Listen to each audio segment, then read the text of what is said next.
할렐루야. 은혜라는 말은 그리스어로 카리스라고 합니다. 카리스.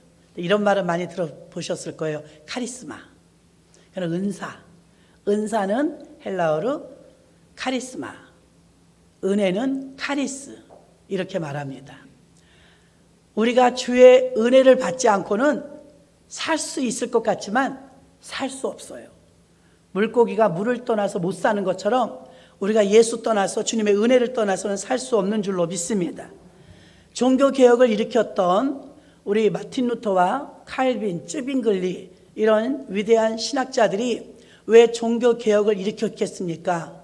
부패할 대로 부패하고 말씀과 동떨어진 것이 너무나 많았기 때문에 견딜 수가 없어서 시대적인 사명을 가지고 화이브 솔라, 여기 현수막에 나온 것처럼 5가지의 슬로건을 가지고서 종교를 개혁하게 됩니다.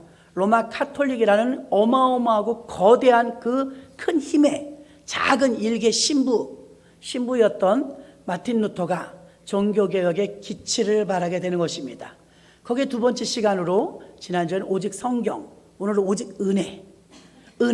그가 어떤 은혜를 받았으며 어떤 은혜를 깨달았길래 종교개혁을 일으키는데 그 앞에 전면에 내세운 말씀이 오직 은혜였을까? 자, 전에도 말씀드렸죠. 강도나 경찰은 권총을 가지고 들었을 때 권총을 뒤에다 두는 사람 없어요. 항상 권총을 앞에다 두고 이렇게 앞세웁니다. 여러분, 종교개혁을 일으켰던 마틴 루터도 쯔빙글리도 칼빈도 모두가 다 권총을 앞에 들이댄 경찰처럼 말씀을 앞에 들이댄 줄로 믿습니다. 말씀을 앞세웠단 말입니다. 종교개혁을 일으키기 이전에는 로마 가톨릭이 얼마나 타락했습니까? 말도 못하게 타락한 그 부분을 어떤 부분이 잘못되었는지를 95개 조항으로 똑바로 찾아내어서 반박문을 대자보로 걸어서 붙임으로 인해서 이 종교개혁에 불이 붙기 시작해서 그날 이후로 1517년 10월 31일 비덴베르크 대학 정문에다가 95개의 로마 가톨릭의 말씀이 위배되는 것을 잘 찾아내어서 반박문을 벽보를 붙이죠. 그것이 그때 때마침 인쇄술이 발달되면서 전 유럽으로 퍼져나갔고 전 세계로 퍼져나가는 데는 짧은 시간이 들어갔습니다. 그래서 종교개혁이 이렇게 시작은 마틴 루터가 했지만 많은 나라와 많은 기독교 국가들을 통하여서 동시다발적으로 일어나게 되었던 것입니다. 지금은 종교개혁을 통해서 일어났던 많은 교회들이 유럽이나 영국이나 선두로 달려갔던 많은 교회들이 많이 무너졌습니다. 그리고 교회들이 비어가고 기독교인들이 감소하는 추세입니다. 거기에 결정적인 원인은 물론 성령이 떠나셨다, 부정부패가 만연하다, 법이 바뀌었다 많이 있겠지만 물질의 풍성함이 타락의 원인이 되는 건 사실입니다. 그리고 공동체 중심으로 주셨던 카리스와 카리스마, 은사와 은혜를 개인 소장으로 가두면서 교회는 급격한 쇠락의 길을 갈 수밖에 없었습니다. 성령 충만을 받았던 마가의 다락방에 성령을 주실 때 하늘로부터 급하고 강한 바람 같은 소리가 저들 앉은 온 집에 가득하여 불의와 같이 갈라지는 것이 각자의 위에 임하였더라 했습니다. 혼자서 기도할 때 성령 받은 것이 아니라 마가의 다락방에 교회에 모여서 120명이 함께 기도할 때 성령이 임하였었고 그때 나왔던 방언은 지금 우리들이 흔히 하는 방언, 이 방언은 대신 방언이라고 해서 하나님만 알아듣는 외국어 같은 방언을 하죠. 그런데 그 당시에 임했던 방언은 대신 방언이 아니라 대인 방언이었습니다. 이것은 인간이 알아들을 수 있는 외국어 방언이었습니다. 그때는 마침 6월절을 맞이하여서 전 세계에서 디아스포라, 전 세계에 흩어져 있던 유대인들이 명절을 맞이하여서 수도로 온 거죠. 자기 나라로 온 것입니다. 그래서 외국에서 교포들 2세들도 많이 왔습니다. 그리고 지금 마가의 다락방에서 성령 받은 120명은요 외국에서 오신 사람들이 아니라 본국에서 태어나서 본국에서 살았던 그런 유대인들이었습니다. 그들은 한 번도 외국어를 해본 적도 없고 거의 배운 적도 없습니다.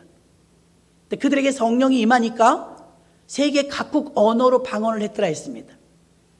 그래서 마침 6월절을 맞이해서 세계에서 모여들은 교포들 2세들이 보니까 자기네 나라 말을 하는 거예요. 자기가 이민 가서 살고 있는 나라 리비아, 구레네, 유럽에 있는 나라의 말들을 하니까 깜짝 놀란 거예요. 아니 이 사람들은 배운 적도 없고 알지도 못하는데 어떻게 이런 방언을 하냐. 그 방언의 기도 소리를 듣고 자기들이 회개하고 그 말소리를 알아듣는 기도를 함으로 깜짝 놀랐던 것이죠. 자, 성령이 처음 임하실 때 그 성령은 방언의 역사, 외적인 증거가 나타났는데 그 방언은 외국말이었습니다. 배운 적이 없는데 했더라는 것이죠. 지금도 가끔 중국 방언, 영어, 일어 이런 방언 하시는 분도 있지만 대부분 우리 한국교회 임하는 이 성령은요, 하나님만 알아들을 수 있는 이 세상에 없는 언어, 천국 방언을 하는 경우가 대부분입니다. 그런데 처음 내렸던 성령은 대인 방언이었다는 것입니다. 그 이유가 무엇일까요?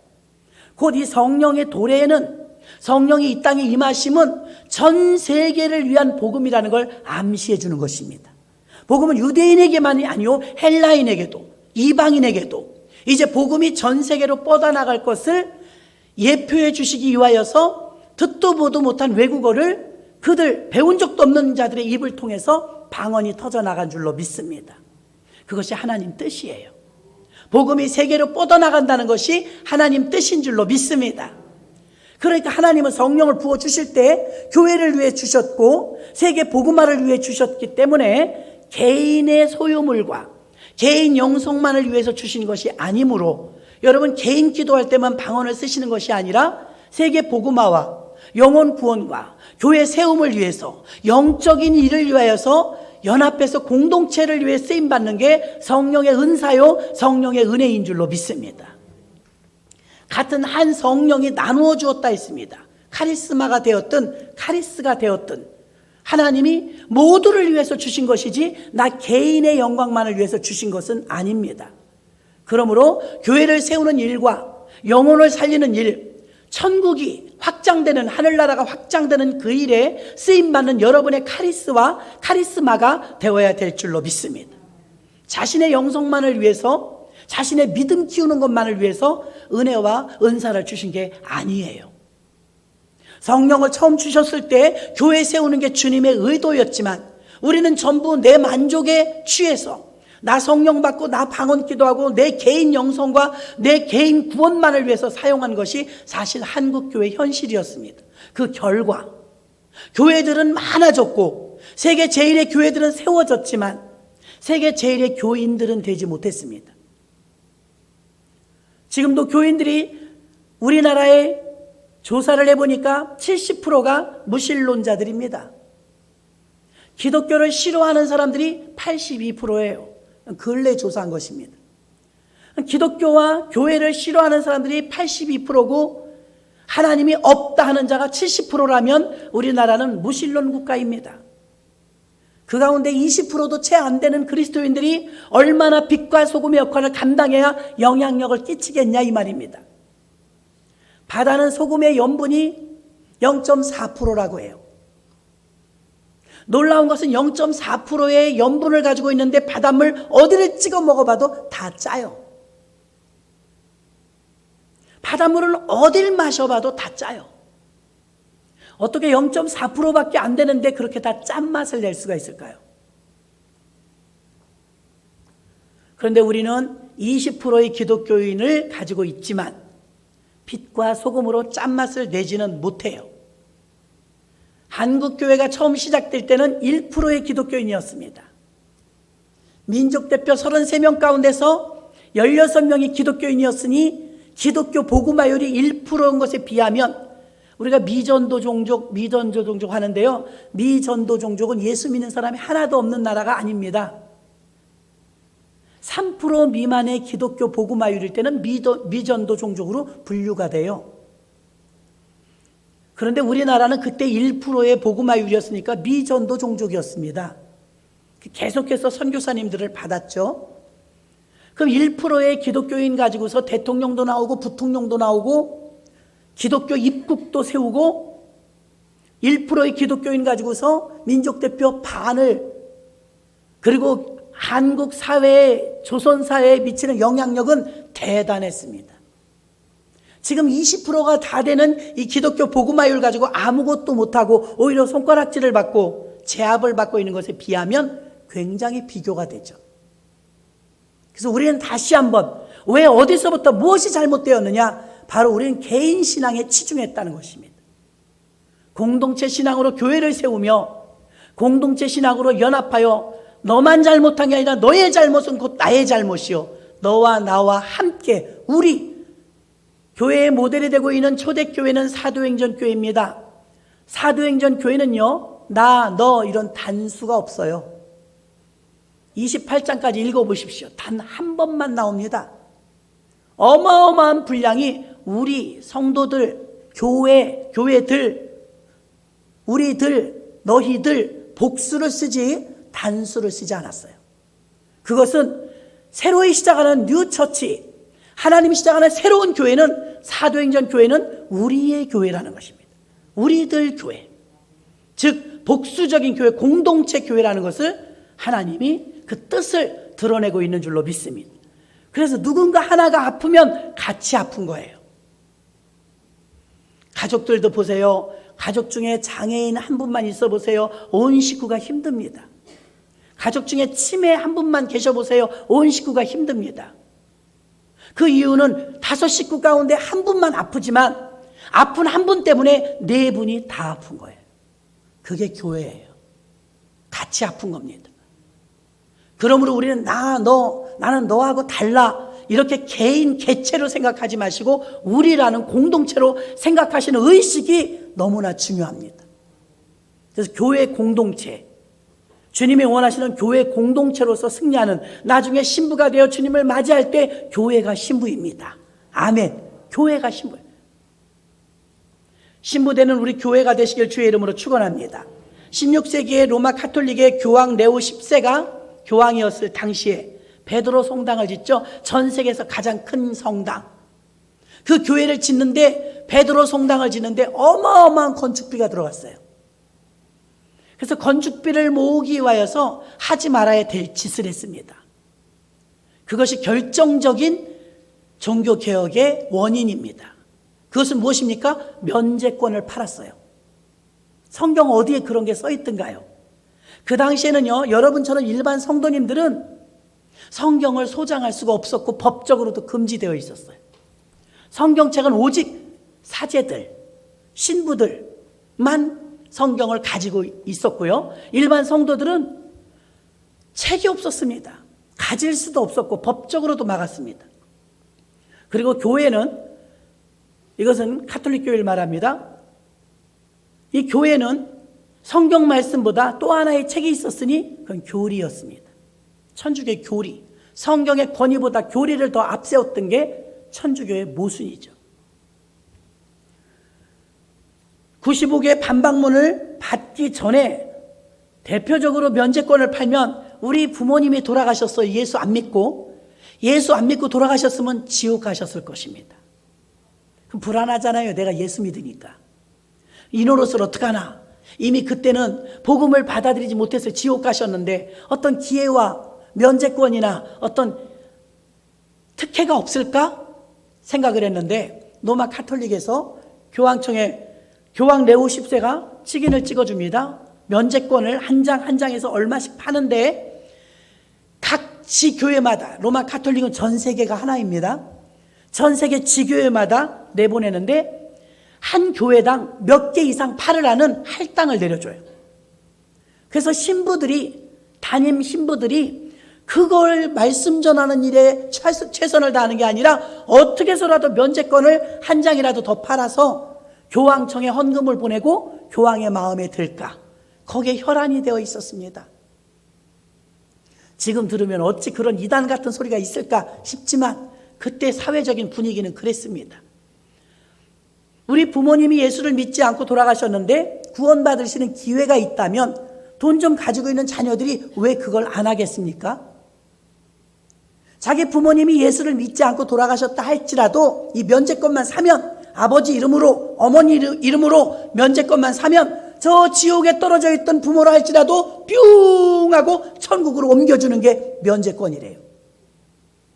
이 엉터리 같은 논리가 어찌 맞을 수 있습니까? 근데 그렇게 말을 하니까 얼마나 잘 팔리는지 몰라요. 돈 있는 사람은 자기 친척들 것까지 돌아가신 분 거 다 삽니다. 그래서 베드로 대성당을 건축하게 되는데 로마 가톨릭은 거짓, 사기를 쳐서 면제권을 팔았습니다. 로마 가톨릭의 사제들은요, 그 품계를 받기 위해서는 과정이 있는데 로마 가톨릭 그 교황이 있는 그곳에 가서 어떤 연수 기간 같은 게 있는데 그걸 거쳐야 신부가 돼요. 근데 그곳에 가서 거치는 이 코스 가운데서, 훈련 과정 가운데서 하나가 이런 게 있었어요. 28개의 계단이 있는데 그 계단의 이름은 빌라도의 계단이에요. 그 28개의 계단에다가 유리병이나 유리를 깨트려서 뿌려놔요. 그리고 무릎으로 이제 사제가 될 사람들은 그걸 관문을 통과해야 되는데 무릎으로 기어 올라가야 돼요. 28개의 계단을. 그런 짓을 왜 하느냐? 주님은 십자가에 달려 죽으셨는데 골고다로 올라가시고 피 흘려서 물 쏟아서 창에 찔리고 수모를 당하면서 우리를 구원하셨기 때문에 억만분지의 1이라도 사자가 되려면 동참해야 된다. 그러니까 무릎으로 기어 올라가면 피가 철철 흐르고 고통스럽지 않겠습니까? 그 아픔을 견뎌라. 28개의 계단을 올라갔다 내려오면 신부로서의 품계에 어떤 것에 합격을 하는 거예요. 그러기 이전에도 많은 관문이 있으니까 고행을 스스로 해요. 스스로 고행의 길을 걸어가. 그래 수도원이 있지 않습니까? 수도의 길을 걸어가는, 굶길을 밥 먹듯 하고 금식, 금언 뭐 수도 없이 합니다. 그런 놀라운 것은 마틴 루터는 그 모든 과정을 거치면서 마음속에 아무리 고행을 해도, 아무리 자기가 절제를 해도 마음에 평화가 안 오는 거예요. 구원받았다는 확신이 안 오는 거예요. 마지막으로 이제는 품계상 거쳐야 하는 28개의 빌라도의 계단을 올라가는데 회의가 오는 거예요. 내가 무릎으로 이걸 기어 올라가 피가 철철 나면서 고통을 느끼면 주님이 나를 용서해 주시려나? 그러면 내가 구원받았다는 확신이 오려나? 그런데 웬걸요? 아무리 몸만 힘들어 죽겠지 마음은 평화가 안 오는 거예요. 몸만 찢어지고 피가 철철 흘렀지 마음에는 확신이 없는 거예요. 마틴 루터가 28개의 계단을 다 통과하지 못하고 벌떡 일어나 뛰어내려옵니다. 이건 아니다. 다시 로마서를 팝니다. 로마서 1장 17절에 오직 의인은 믿음으로 말미암아 살리라. 믿음으로 산다는데 왜 고행을 시키냐 이거예요. 저가 채찍에 맞음으로 너희가 나음을 입었다는데 왜 내가 다시 채찍을 맞냐 이거예요. 맞는 말입니다. 이건 복음이 아니라는 거예요. 왜 나를 고행의 길을 가게 하는, 주님이 그 이루어 놓으신 거 그럼 뭐냐 이거예요. 그래서 빌라도의 28개 계단을 다 오르지 못했습니다.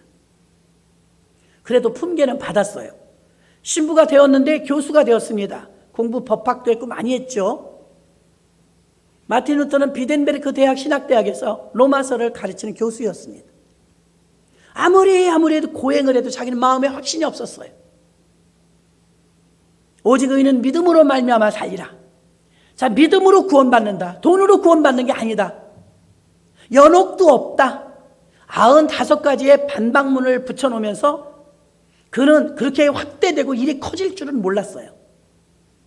그냥 대학생들하고 함께 논제를 내놓아서 토의하고 싶었을 뿐인데 이게 마침 퍼져나간 것이죠. 그만큼 가톨릭은 골맞던 것입니다. 그리고 종교개혁이 시작되면서 오직 성경, 오직 은혜, 오직 믿음이라는 3강령을 마틴 루터가 일으키죠. 곧바로 따라오던 존 칼빈이 오직 예수, 오직 하나님께 영광 2가지 강령을 더 첨부해서 화이브 솔라. 종교개혁은 이렇게 5가지의 강령으로 세워진 것입니다. 오직 성경, 오직 은혜, 오직 믿음을 강조했던 로마 교황청의 권위에 정격으로 거절했던, 권위에 무릎 꿇지 않았던, 면죄부를 파는 이 모든 것이 너무나 엉터리라는 것을 나타내고 우리 교회는 그런 것이 없지만 로마 카톨릭은 유물 사상이 아주 찌들어 있어요. 성지순례 가보면 여러분 놀랄 거예요. 가보신 분도 있죠? 예수님 탄생교회 같은데 한 군데만 가봐도 이게 절간이야? 교회야? 그래요. 웬 초를 그렇게 잔뜩 켜놓고 등을 잔뜩 켜놓고 뭘 주렁주렁 매달아 놨어요. 교회는 이렇게 심플합니다. 깨끗한 십자가 외에는 없어요. 교회는. 카톨릭은 그 옛날에 카톨릭은 어땠느냐? 못을 하나 갖다 놓고 이것이 예수님이 십자가에 달릴 때 찔렀던 그 못이다. 와, 저 교회는 그 못이 있대. 거기 그 유물이 있대. 그럼 와, 그 교회로 가자. 어떤 교회는 말 구유를 하나 갖다 놓습니다. 강단 위에. 야, 저 성당 저 교회에는 예수님이 태어날 때 누이셨던 구유가 있대. 구유. 와, 구유가 있는 교회로 가자. 유물이 하나도 없는 교회는 시시한 교회예요. 어떤 교회는 야, 저 교회는 예수님이 달리실 때 십자가 그 한 토막이 있대. 어떤 교회는 예수님이 손가락을 넣어보라고 했던 도마에 손가락이 있대. 별거 다 갖다 붙여가지고 교회마다 다 모으면 예수님 태어날 때 뉘었던 구유가 몇 개고 예수님 지셨던 십자가가 뭐 열 몇 개고 엉터리 가짜가 나오는 거예요. 이렇게 유물 사상주의를 막 신봉했어요. 주렁주렁 매달아 놓고 예수님은 어떤 것도 만들지 말라고 했는데 십자가의 상징 외에는 십자가는 저주의 상징이었는데 예수님이 십자가 지시고 나서는 이제 구원의 상징입니다. 구원의 상징. 자랑스러운 거죠. 예수님 십자가 짓기 전에는요, 살인마들이 매달리는 사형 도구였을 뿐입니다. 예수님이 십자가 지고 나니까 십자가가 바뀌었어요. 영국은 신사의 나라라고 해요. 저 영국 못 가봤는데요. 그냥 영국은 궁이 버킹엄이고 뭐 신사의 나라라. 여러분 이 정도 다 알잖아요. 여자가 여왕이고. 영국은 신사의 나라가 아니었어요. 해적의 나라였어요. 바이킹이 있고 해적선이 드글드글한 해적의 나라가 그의 슬로건이었어요. 영국은 도적놈의 나라였어요. 근데 예수가 들어왔어요. 복음이 들어왔어요. 섬나라인데. 영국은 바뀌었어요. 해적의 나라에서 신사의 나라로. 우리나라는 안 그래요? 우리나라도 그래요. 복음이 점령한 나라마다 신사의 나라가 됩니다. 복음이 빠져나간 나라마다 무법천지가 돼요.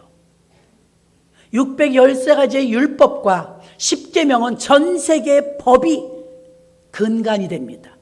어느 나라도 성경의 10계명과 율법의 613가지를 원본으로 갖다 쓰지 않은 나라 있으면 나와보라고 하세요. 고로 하나님이 없다는 자들은 법이 없어요. 무법이에요. 무신론자들은 무법이에요. 근데 하나님이 있다는 자들은 이게 법 자체입니다. 그렇다고 율법이 완전하냐? 율법이 완전하지 않아요. 율법은요 613가지가 돼. 이걸 지키려고 하다 보니까 철로 역정에서 본 것처럼 어떤 사람도 지킬 수가 없는 거예요. 율법이 나쁜 게 아닙니다. 율법은 선한 것입니다. 율법이 있기 때문에 내가 죄인인 줄 알아요. 율법이 없다면 내가 죄인인 줄도 몰라요. 율법은 들이대주는 것입니다. 너가 잣대로 들이대니까 여기서부터 여기까지가 잘못되었어. 교통법이 없다면 우리는 마구마구 무법천지로 운전할 것입니다. 그러나 율법이라는 교통법 때문에 신호를 지킴으로 인해서 오히려 교통사고가 덜 나는 거예요. 율법 때문에 죄를 덜 짓는 거예요.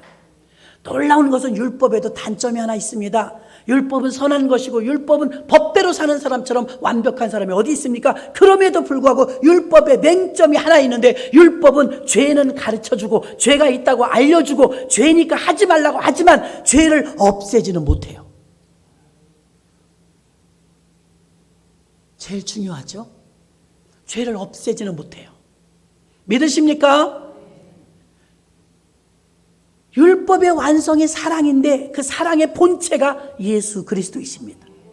예수님이 오셔서 사랑의 완벽한 클라이막스는 십자가 사건인데, 십자가에서 우리의 죄를 대신해서 대신 대속물로 죽어주셨는데, 그분이 죽어주심으로 우리는 죄가 없어진 줄로 믿습니다.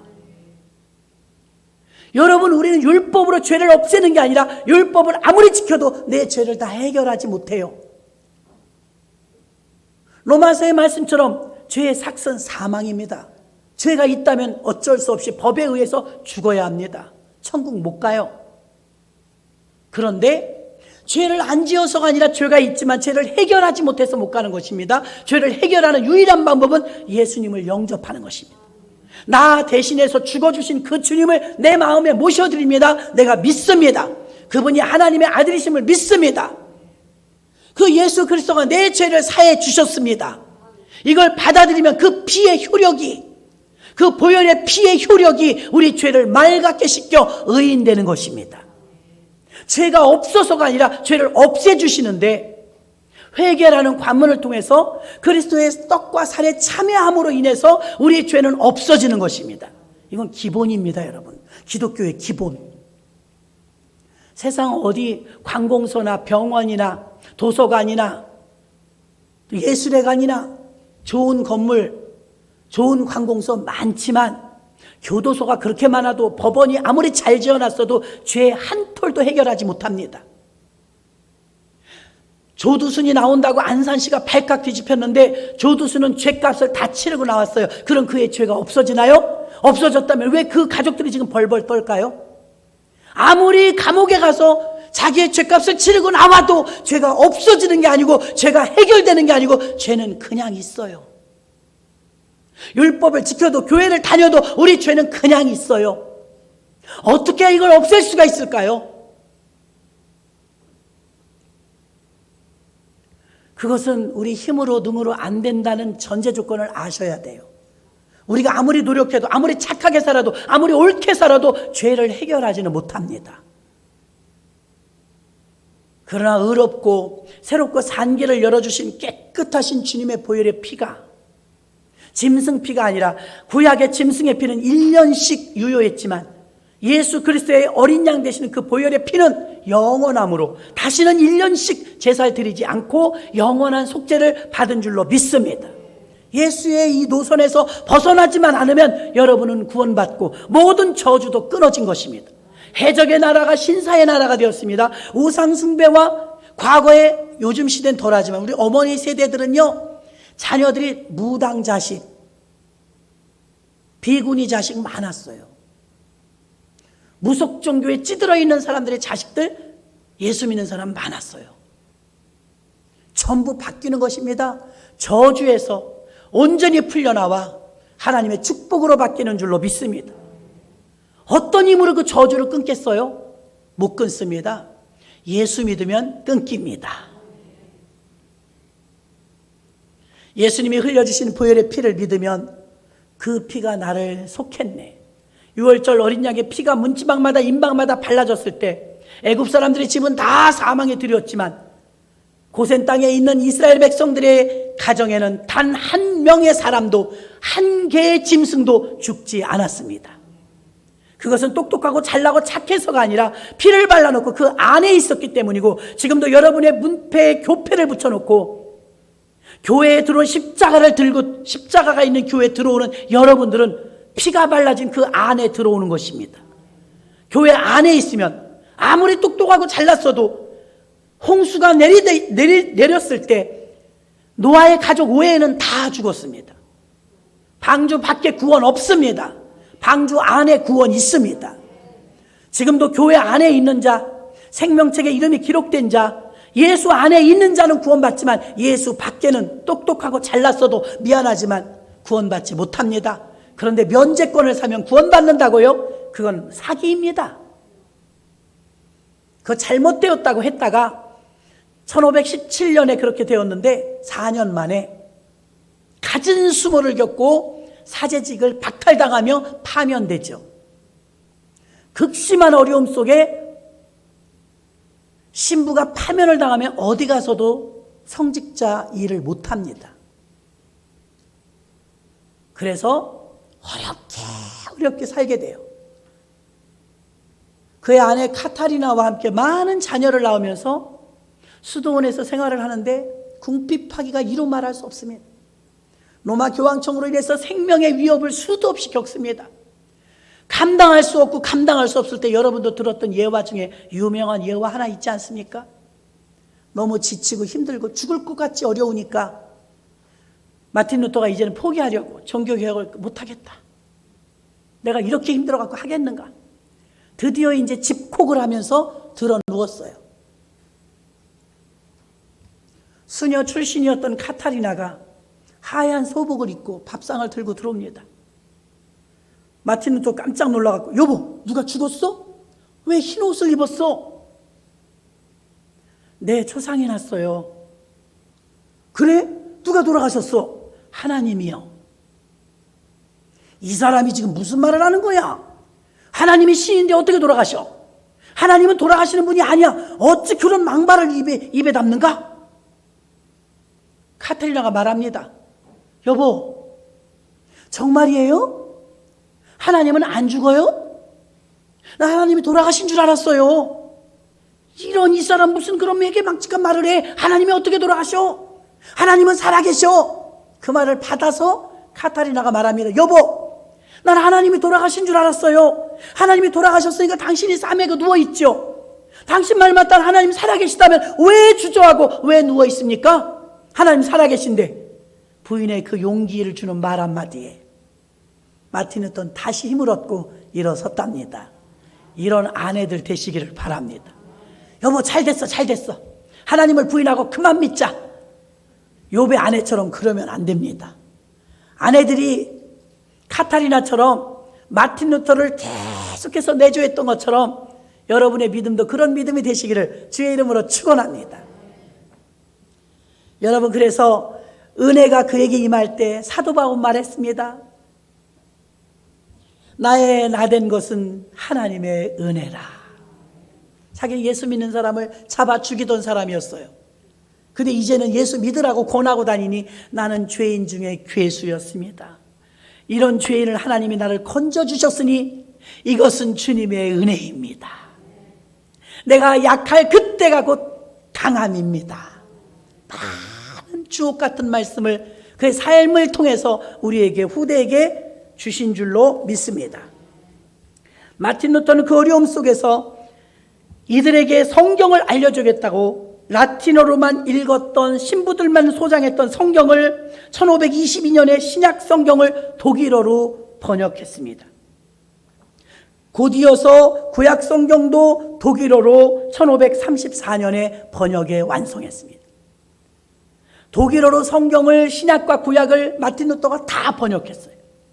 그리고 나눠주기 시작하니까 그 당시 최고의 베스트셀러가 되어서 얼마나 많은 사람이 성경을 선호하고 원했는지 그 성경을 일반인들이 읽기 시작하면서 어둠이 거쳤다는 뜻으로 종교개혁이 일어나는데, 어둠이 거쳤다는 건 성경의 보석이, 성경의 진리의 빛이 일반인에게 임했다 이 말입니다. 독일 사람이었던 마틴 루터에게, 독일인들에게 이 성경이 번역되면서 라틴어로만 쓰여져 있던 성경의 정본이 전 세계에 전부 번역되어서 우리 한국도 번역되고 다 번역되면서 전 세계 민간인들에게 성경이 보급되기 시작하면서 교황과 카톨릭은 급격한 쇠퇴를 맞이합니다. 속였던 게 발각난 것이죠. 그래서 오늘날 우리가 다니는 교회가 그냥 생긴 것이 아니라 이토록 많은 피나는 노력과 선구자들의 희생을 통해서 개신교회가 탄생한 줄로 믿습니다. 오직 예수, 오직 은혜, 오직 성경, 오직 믿음, 오직 하나님께 영광. 이 5가지 강령의 기준에 입각하여 교회를 세워야지, 이 5가지의 이 강령의 외의 것으로 교회를 세우면 사람 교회 됩니다. 하나님이 주인인 교회, 내가 이 반석에 내 교회를 세우리니 주님의 교회가 되어야 되는데 사람의 교회가 허다합니다. 사람이 주인인 교회, 사람이 중심인 교회, 대면 비대면 예배도 사람 중심이 된 거 아닙니까? 비대면이란 예배는 말 자체가 용납이 안 됩니다. 하나님을 만나서 예배한다는 게 예배인데 만남이 없는 게 어찌 예배며 예배자가 없는 게 어찌 예배가 될 수 있습니까? 우리는 올바로 믿어야 될 줄로 믿습니다.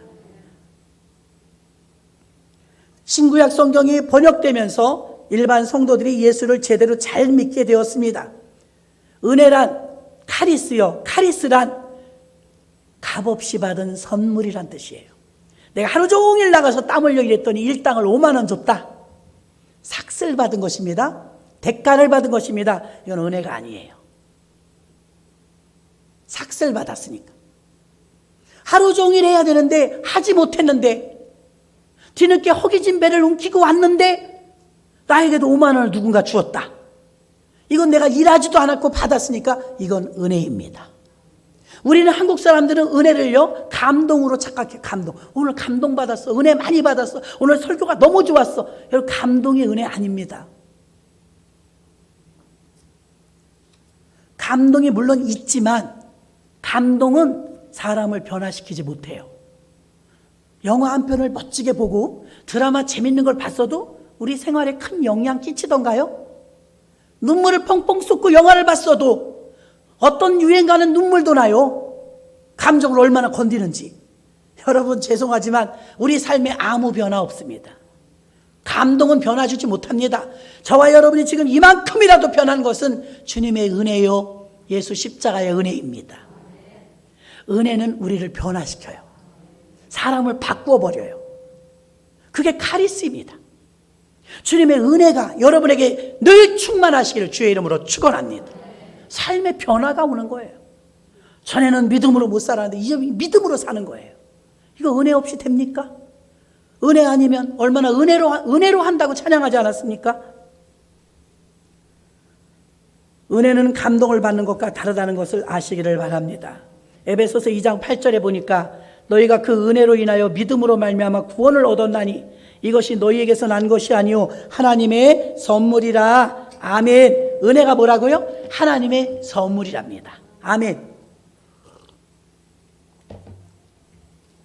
하나님의 선물을 우리는 아무도 대가를 지불한 게 아니라 거저 받았으니 그래서 은혜입니다.